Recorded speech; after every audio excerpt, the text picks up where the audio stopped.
The Last Client. Chapter 1. The Meeting.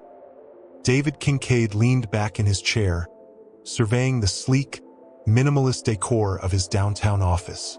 His career as a criminal defense attorney had been both rewarding and, at times, morally compromising. He defended the guilty more often than he cared to admit, but that was part of the job, and he was good at it.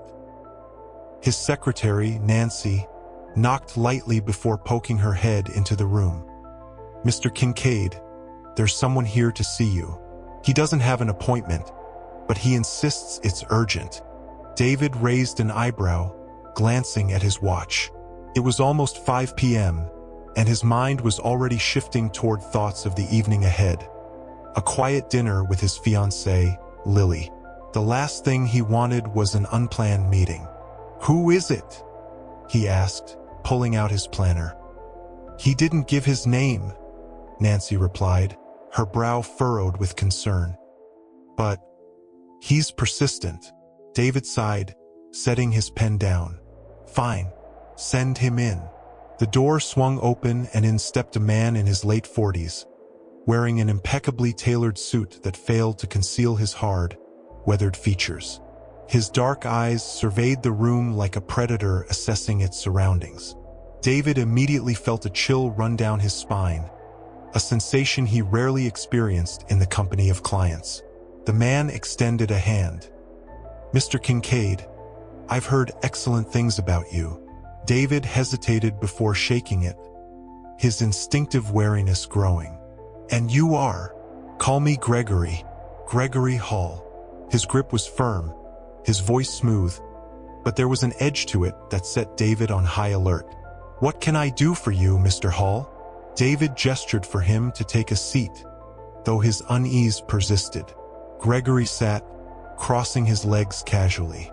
"I have a problem, Mr. Kincaid, a legal problem that requires the expertise of someone like yourself. Discretion is paramount, of course." David nodded slowly, but something about the man's demeanor didn't add up. He wasn't like the usual desperate clients who wandered into his office looking for a way out of legal trouble. Gregory Hall exuded control, an unsettling confidence that didn't sit right with David. "And what sort of legal problem are we talking about?" David asked, his voice steady, concealing his growing discomfort. Gregory smiled, though it didn't reach his eyes. "Let's just say, there's a situation that needs managing. I'm prepared to pay handsomely for your services." David's eyes narrowed slightly. "I don't work without knowing the details. If you're looking for someone to clean up a mess, I need to know exactly what I'm dealing with." Gregory's gaze darkened, and for a brief moment, David thought he saw a flicker of something dangerous behind his client's eyes. But just as quickly, Gregory's demeanor softened again, and he leaned forward slightly. "Let's say it involves something delicate, people with influence. And let's also say that if it's not handled correctly, there could be significant consequences for everyone involved, including yourself, Mr. Kincaid." David felt the weight of the implied threat, and for the first time in his career, he wondered if he had just walked into something far beyond his control.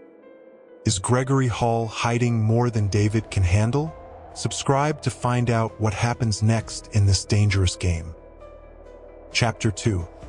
The Offer. David Kincaid tried to maintain his composure, but Gregory Hall's words hung heavy in the air.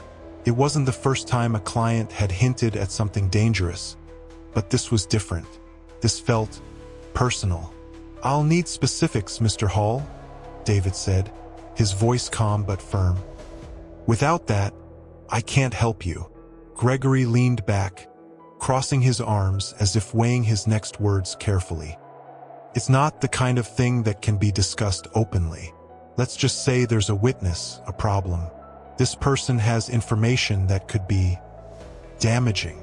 "Damaging to you?" David asked, his instincts sharpening. "To me and to several other individuals. Important individuals," Gregory replied, his eyes locking onto David's with unnerving intensity. "This witness needs to disappear, but not in the way you might be thinking. I'm not asking for anything illegal. I just need you to ensure that their testimony never sees the light of day." David's stomach churned. He had a strong sense of where this conversation was headed, and he didn't like it. "You're asking me to interfere with a case? Tamper with evidence?" Gregory smiled again, that same unsettling grin. "No, Mr. Kincaid. I'm simply asking you to ensure that the legal process works in my favor. After all, that's what defense attorneys do, isn't it? Tilt the scales." David swallowed, feeling the noose tighten around him. "I don't engage in anything unethical, Mr. Hall. If you're asking me to obstruct justice, you've come to the wrong place." Gregory didn't seem fazed. He stood up and adjusted his cufflinks, then casually reached into his coat pocket, pulling out a small black envelope. "I thought you might say that, but I think you'll change your mind after you take a look at this." David's eyes flickered with curiosity and dread as Gregory tossed the envelope onto the desk. It landed with a soft thud, its weight disproportionate to its size. For a moment, David hesitated, then slowly reached for the envelope, pulling it open. Inside were photographs. His fiancée, Lily, walking home from work. Lily standing outside their apartment building, unaware of the camera. And the last one, a photo of Lily, sitting in the very restaurant they were supposed to have dinner at tonight. David's pulse quickened as cold fear washed over him. He looked up at Gregory, who had an almost serene expression on his face. "I don't want to hurt anyone, Mr. Kincaid, but people in my position, we have to protect ourselves. Now, you can either help me and we both walk away from this with what we want, or you can refuse. And I guarantee, things will get very unpleasant for you and your lovely fiancée." David's mind raced. Gregory Hall wasn't asking for legal assistance. He was demanding cooperation at gunpoint, and there was no way out. "Not yet. Take some time to think about it," Gregory said, his tone almost fatherly. "But don't take too long. Time is a luxury you no longer have." With that, he turned and walked out, leaving David alone with the photos, images that now felt like a death sentence. David's hands trembled as he gathered them up, shoving them back into the envelope. His mind raced through possible scenarios, but none of them led to a safe outcome. He was trapped. The door clicked shut, and the silence that followed was deafening. What will David do to protect the woman he loves? Subscribe and share to find out how this dangerous situation unravels. Chapter 3. The Pressure. David sat frozen in his office chair long after Gregory Hall had left. The photographs lay before him like pieces of a puzzle he had no hope of solving. His mind raced, searching for a way out, but every option led to the same conclusion. He was caught in a deadly game, and the stakes were too high to gamble with. His phone buzzed, pulling him back to reality. It was a message from Lily. "Looking forward to dinner tonight. See you soon, love." David stared at the screen, the words now carrying a weight he hadn't expected. He quickly typed a reply, "Can't wait," before tossing the phone on his desk. Panic gnawed at him, and he ran his hands through his hair. He needed to act, but how? Calling the police felt like an impossible option. How could he explain that one of his clients had threatened his fiancée without implicating himself in something far more sinister? He needed more information. He needed to understand who Gregory Hall really was. Grabbing his laptop, David began searching for any trace of Hall online. He scoured business directories, legal databases, and news articles, but Gregory Hall's name seemed to be a ghost. No records, no profiles, no legal history. It was as though the man didn't exist. Frustration mounted as he clicked through page after page, each link leading to a dead end. Just as he was about to give up, something caught his eye. A small, obscure news article from a few years ago, buried in the archives of a local paper. The headline read, "Mysterious Death of Local Businessman Linked to Shady Associates." David's pulse quickened as he scanned the article. It was vague, but it mentioned a business partner named Gregory Hall. who had been questioned but never charged in connection with the death. The article hinted at something darker beneath the surface, but no concrete evidence had ever surfaced. As David stared at the screen, a knot formed in his stomach. He was beginning to realize that Gregory Hall wasn't just some desperate client. He was a professional, deeply embedded in a world David wanted no part of. A world where witnesses disappeared and loose ends were tied up permanently. The office door creaked open, and Nancy poked her head in again. "Mr. Kincaid? You have a call." Line 2. David hesitated, his mind still racing with thoughts of Hall. "Who is it?" "She wouldn't say," Nancy replied, "but she insists it's urgent." David picked up the phone with a sigh, bracing himself. "David Kincaid speaking." A woman's voice, low and hurried, came through the line. "Mr. Kincaid, you don't know me, but we need to talk. It's about Gregory Hall." David's heart skipped a beat. "Who is this?" "My name isn't important right now," she replied. "But what is important is that you're in danger. Gregory Hall isn't just a client, he's a criminal. And if you don't get out now, you'll be trapped just like the rest of us." David gripped the phone tighter, his knuckles turning white. "How do you know this?" "I've been watching him for a long time," she continued. "Hall isn't just dangerous, he's lethal. He's used attorneys like you before, and they've all either disappeared or found themselves buried in legal troubles they can't escape. Trust me, you don't want to be his next victim." David's mouth went dry. "Why are you telling me this?" "Because I've been where you are," the woman said, her voice trembling slightly. "And I barely got out alive. But there's a way out, if you're willing to take it." David's mind raced as he tried to process everything. A way out? What did that even mean? And how could he trust someone who wouldn't even give her name?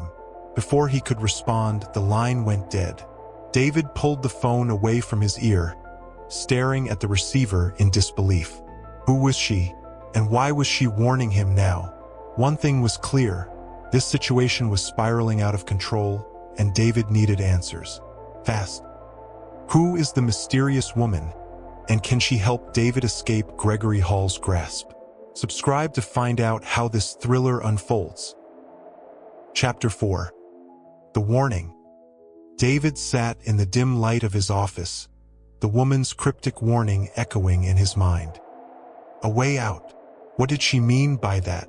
And how could he trust a voice on the other end of a phone? For all he knew, this could be another trap, another layer of manipulation orchestrated by Gregory Hall. But something in her voice, the urgency, made David believe she wasn't bluffing. He couldn't stay in the office any longer. Grabbing his coat, David locked up and headed out into the chilly evening. The streets were bustling, people oblivious to the chaos swirling in his mind.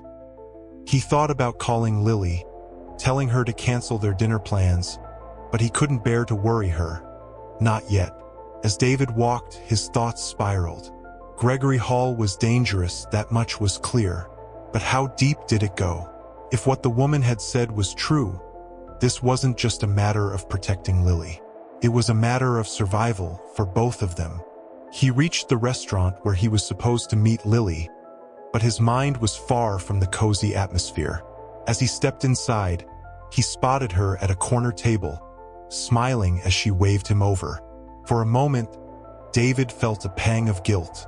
He hadn't told her anything about what had happened today, and part of him wondered if he ever should. "Hey, stranger," Lily said, her bright smile a beacon in the dark storm cloud hanging over his thoughts. "You okay? You look a little off." David forced a smile and leaned down to kiss her. "Yeah, just a long day at the office. Some difficult clients." Lily's expression softened with concern. "Well, you're here now, so let's forget about work. Let's just have a nice evening." David nodded, but his mind was elsewhere. As they sat down and ordered, his eyes scanned the room, his paranoia rising. He didn't know what Hall was capable of, and the thought of someone watching them made his skin crawl. Dinner passed in a blur. Lily talked about her day, and David tried to stay engaged, but his thoughts were miles away, running over every possible scenario. He had to find a way out of this, but the question was, how? As they left the restaurant, David's phone buzzed again. Another text from an unknown number. Meet me tomorrow, 10 a.m. at the old warehouse on Fenton Street. Come alone or we're both dead. David's heart skipped a beat. It had to be the woman. But why Fenton Street? It was an abandoned industrial area, long forgotten by the city. It was the kind of place no one would think to look for trouble. He pocketed the phone and turned to Lily, who was chatting about their weekend plans. She looked so carefree, so unaware of the danger lurking just beneath the surface of their lives. He couldn't bring her into this mess. But what if Hall was already watching them? What if that was his plan all along? They walked toward the parking lot, and David's paranoia spiked. He glanced around, scanning the area for any sign of a tail. Nothing. The night seemed too quiet, and that in itself felt like a warning. You're really distracted tonight, Lily said, slipping her arm through his as they walked to her car. Are you sure everything's okay? David hesitated, then forced another smile.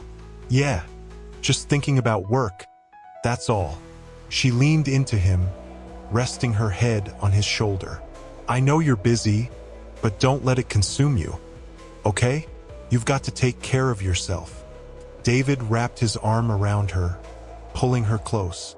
He wanted to protect her from this nightmare, but every step he took felt like another trap closing in.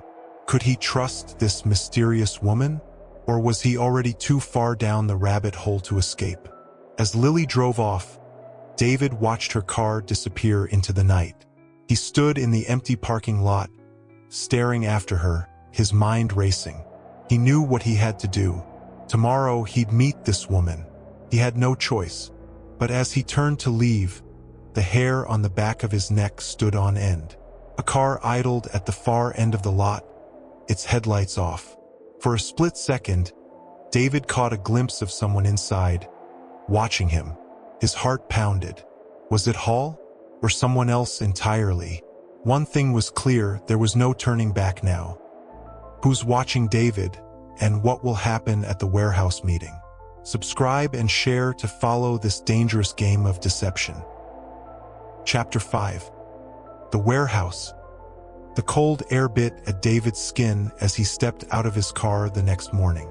The old warehouse on Fenton Street loomed ahead, its rusted metal exterior and shattered windows a grim reminder of the city's forgotten past. It was the perfect place for a secret meeting, isolated, abandoned, and out of sight. David glanced at his watch. 9:55 a.m. He had arrived early, hoping to get a sense of the surroundings before whoever had contacted him showed up. His nerves were on edge, every sound amplified in the eerie stillness of the industrial graveyard. He scanned the lot, searching for any sign of danger, but the only movement came from the wind whipping through the broken windows of the warehouse. For a moment, he questioned his decision. Coming here alone felt reckless, but he had no other option. Gregory Hall had backed him into a corner, and the mystery woman had hinted at a way out. This might be his only chance to protect himself and Lily. The heavy steel door of the warehouse groaned as David pushed it open. Inside, the air was thick with dust, and faint beams of sunlight filtered through the cracks in the ceiling. The room was vast, filled with old machinery and crates long forgotten by time. Every step David took echoed ominously in the empty space. He stopped in the center of the room, glancing around. It was eerily quiet, too quiet. His phone buzzed. It was another text from the same unknown number. I'm here. Look to your right. David turned sharply, his eyes locking onto a shadowed figure standing in the far corner of the warehouse. She was partially hidden by the remains of an old conveyor belt, her face obscured by a hoodie. Who are you? David called out, his voice steady despite the thrum of anxiety running through him. The woman stepped forward, lowering her hood. She was younger than he'd expected, in her early 30s, with sharp features and wary eyes. She looked like someone who had seen too much in too short a time. "My name's not important," she said, her voice low but clear. "What matters is that you're in over your head, and Gregory Hall is far more dangerous than you realize." David's jaw tightened. "You said there was a way out." "I'm listening." The woman glanced around nervously before stepping closer, her eyes scanning the shadows as if expecting someone to emerge from the darkness. "Hall's not just a criminal. He's part of a larger operation, something bigger than you can imagine. He's protected, connected, and anyone who crosses him either ends up in jail or disappears." David's pulse quickened, but he forced himself to stay calm. "Why help me? What do you get out of this?" She hesitated, her gaze hardening. "Because I was once where you are. I worked for him, for his people. I know how they operate. They recruit lawyers like you, make you complicit in their schemes, and once you're in, there's no getting out. I barely escaped. But you still have a chance." David took a deep breath, his mind racing. "What do I need to do?" "There's a file," she said, lowering her voice. "It's locked away in Hall's office. It contains all the dirt on his operation, bank accounts, offshore holdings, names of everyone involved. If you can get your hands on it, you can bring him down. But you need to move quickly." David frowned. "And how am I supposed to do that? Hall doesn't trust me. He's got eyes everywhere." "That's where I come in," she replied. "I know his routines, his habits. I can get you into his office. But after that, you're on your own. Once you have the file, you'll need to get it to someone you trust. Someone outside of Hall's reach." David felt the weight of the situation pressing down on him. He wasn't a spy or an investigator. He was just a lawyer, and now he was being asked to take on one of the most dangerous men he had ever encountered. "Why should I believe you?"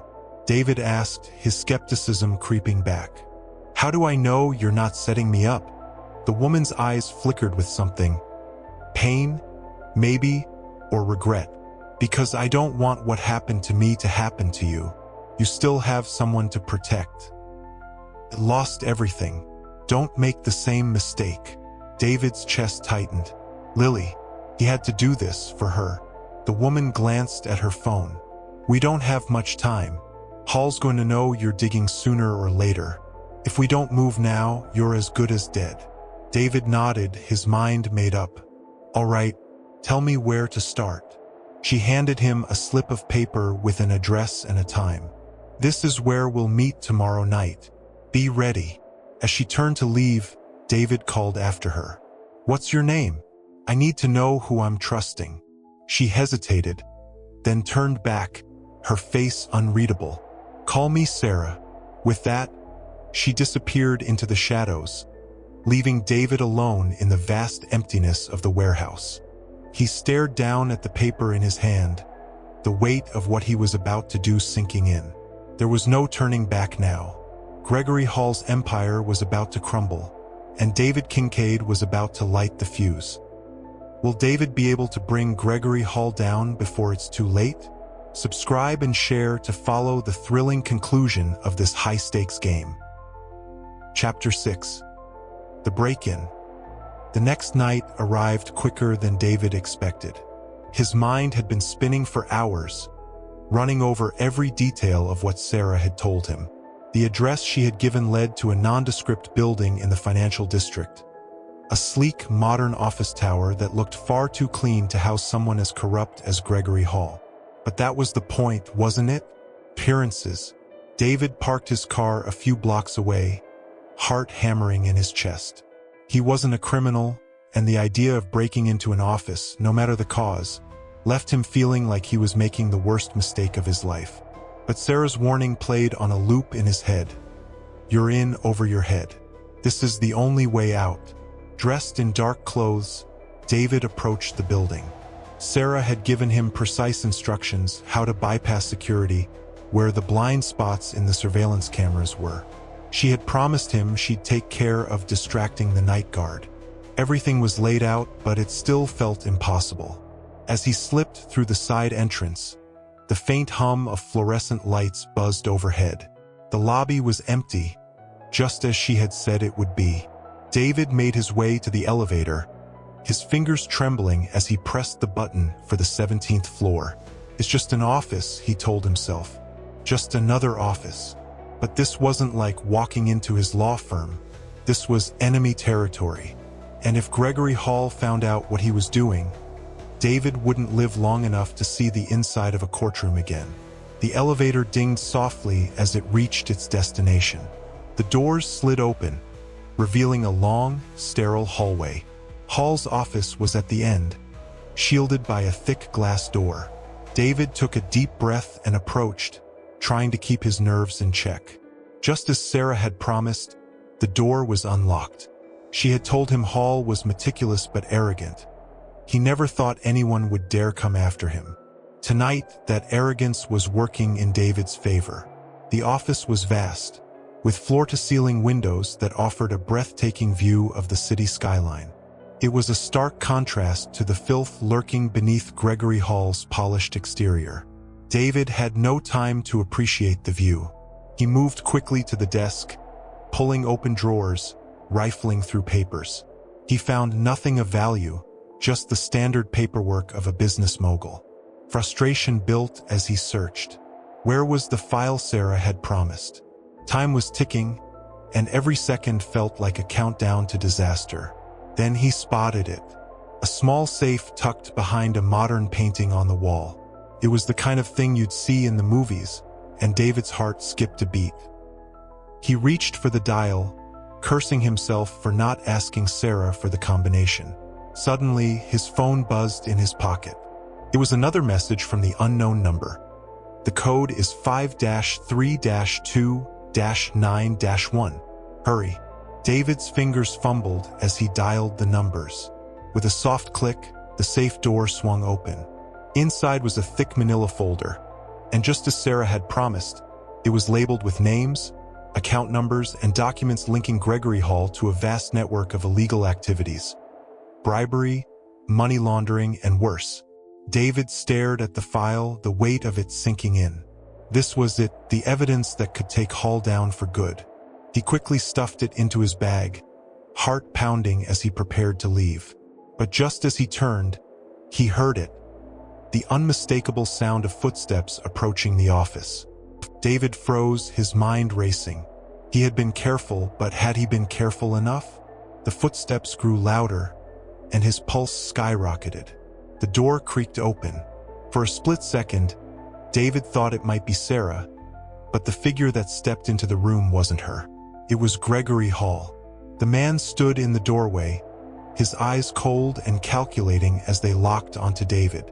His lips curled into a slow, menacing smile. "I knew you were smarter than you looked, Kincaid," Hall said, his voice low and dangerous. "But not smart enough." David's heart slammed in his chest as Hall stepped closer, the door swinging shut behind him with a soft click. There was no escape. Has David just walked into a deadly trap? Subscribe and share to see how this high-stakes game of survival ends. Chapter 7. The Confrontation. David's heart thundered in his chest as Gregory Hall advanced, his cold eyes never leaving him. The office seemed to shrink with every step the man took, the walls closing in as if they were conspiring against him.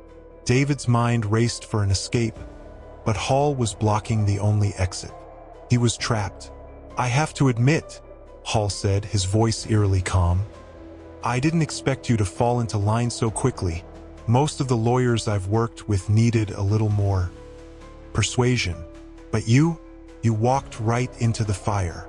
David swallowed hard, trying to keep his voice steady. "You don't know what you're doing, Hall. I have enough in this file to take you down. This is over." Hall's smile didn't falter. If anything, it grew more sinister. "Oh, I doubt that. You see, people like me don't get taken down by files. We get taken down by bullets, and even then, not often. Do you think a man in my position would leave anything that incriminating lying around? What you have is just enough to make you think you're ahead, but in reality, you're still playing my game." David's hand tightened on the strap of his bag, where the file was hidden. His mind raced, desperate to find a way out of the room and this nightmare. "So, here's what's going to happen," Hall continued, circling the desk, his fingers lightly brushing the surface as though he had all the time in the world. "You're going to hand over that file, and then we're going to have a little chat about what happens next. If you're lucky, I might let you walk out of here." David's pulse pounded in his ears. He couldn't let Hall win. Not now. Not after everything. "And if I don't hand it over?" David asked, though he already knew the answer. Hall's smile faded, replaced by a cold, hard stare. "Then I'll make sure your life becomes very difficult and short." David's mind flashed to Lily. She had no idea what was happening. No idea that she was in danger because of him. If he didn't do something, Hall would come after her. He couldn't let that happen. "You don't have to do this," David said, his voice tight with tension. "We can work something out. You've made your point." But Hall wasn't listening. He was already moving toward the safe, his hand outstretched, fully expecting David to hand over the file like every other lawyer who had crossed his path. The file, Kincaid. Now. David hesitated for a split second, his mind racing. Then, in a sudden burst of adrenaline, he bolted toward the door, swinging his bag over his shoulder. He could hear Hall curse behind him, the sound of his footsteps quickening as he gave chase. David burst through the door, his feet pounding against the floor as he raced down the hallway toward the elevator. He could hear Hall gaining on him, his voice echoing in the empty corridors. "You can't run from this, Kincaid. You're making it worse." David's breath was ragged as he reached the elevator, frantically pressing the button. The doors slid open just in time, and David rushed inside, jamming the close button repeatedly as Hall's footsteps drew closer. The doors slid shut just as Hall rounded the corner, his furious face disappearing from view. David leaned against the elevator wall, his heart hammering in his chest. He had the file. He had proof of Hall's crimes. But he wasn't safe. Not yet. The elevator descended slowly, too slowly, and David's mind whirled with the realization that this wasn't over. Hall wouldn't stop coming for him, for Lily. The man was too powerful, too connected. The elevator doors finally opened, and David sprinted toward the exit, his breath fogging in the cool night air. He had no time to think, only to run. He needed to get the file to someone who could help, someone outside of Hall's reach. His phone buzzed as he reached his car. It was Sarah. "Did you get it?" David didn't hesitate. "Yes, but Hall knows." Her response was instant. "Meet me at the docks. Pier 32. Now." David's hands trembled as he started the car, his mind racing with the knowledge that everything had just escalated. This wasn't just a legal battle anymore. It was a fight for survival. As he sped through the city streets, headlights flashing in the rearview mirror caught his attention. A black sedan was following him, and his stomach clenched. Hall's men. David's heart pounded as he veered onto the highway, the sedan close behind. He could feel the weight of the file in his bag, the proof that could bring Hall down, and the danger it brought with it. His phone buzzed again, but this time he didn't check it.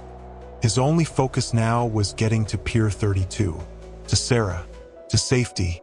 The car behind him accelerated, closing in, and David knew he was running out of time. He pressed harder on the gas, his eyes locked on the dark road ahead. This was it, the final race, and only one of them would come out alive. The end. If you enjoyed our story, subscribe to our channel and turn on notifications.